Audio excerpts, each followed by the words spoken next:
আপনি যদি কখনো আমার এলাকায় ঘুরতে আসেন অথবা বেড়াতে আসেন অথবা ধরেন কারো বিয়ের দাওয়াতে আসেন, তাহলে আমার এলাকার নাম আপনার মনে রাখতে বাধ্য।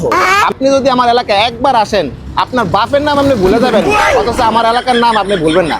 এখন কইতে পারেন যে ভাই আপনার এলাকায় এমন কি আছে যে আমার বাপের নাম ভুলে যাবো, মাগার আপনার এলাকার নাম ভুলুম না। আসেন আপনাদেরকে দেখাই।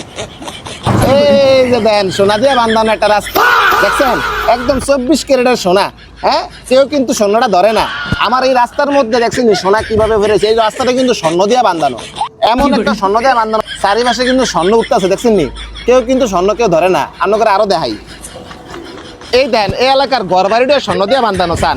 এই যে আশেপাশে যত দেখবেন না যা আছে সব স্বর্ণ দিয়ে বান্ধানো, একদম রাস্তাটাও স্বর্ণের, এই বাড়ি কত্তরি স্বর্ণ দিয়ে সব বান্ধা রাখছে। আশেপাশে যা আছে সব এনে কোটিপতি বড় লোক। আর যদি আপনি মনে করেন না এই এই এই রাস্তার মধ্যে যে বড় একটা থালা আছে বুঝলেন, ওই সামনে ওই থালাটা যদি একবার আপনি ফতারেন, তাহলে এই মাজার কড়ি এনে যাবে গিয়া, এই মাজার কড়ি এনে পড়বো লাস্টে আপনি এমনা ঠিক। যদি পুরান কোনো মাজার ব্যথা আগের কেল্লা মাজার ব্যথা থাকে, তাহলে শুধু এই রাস্তাতে আপনি একবার ভ্রমণ করবেন, দেখেন দেন কিভাবে দুলতাছে গাড়িটা। একবার দোলার সাথে সাথে আপনার মাজার ব্যথা ভালো হয়ে যাবে ভাই, একেবারে গ্যারান্টি দিয়ে কইলাম। এই রাস্তা দিয়ে ভ্রমণ করবেন, তাইলে মনে করেন না মাজার ব্যথা ভালো হয়ে যাবে। তবে আমার এলাকায় দাওয়াত রইল, আর আপনারা আসবেন, আর অবশ্যই কিন্তু স্বর্ণ পকেটে করে নেবেন না, সাবধান। এই স্বর্ণ কিন্তু আমাদের বাজার রাস্তা স্বর্ণের। এই রাস্তাতে যদি আপনি একবার যাইতে পারেন ভাই, তাহলে কিন্তু আপনার রাস্তাটার নাম মনে রাখতে হবে ভাই।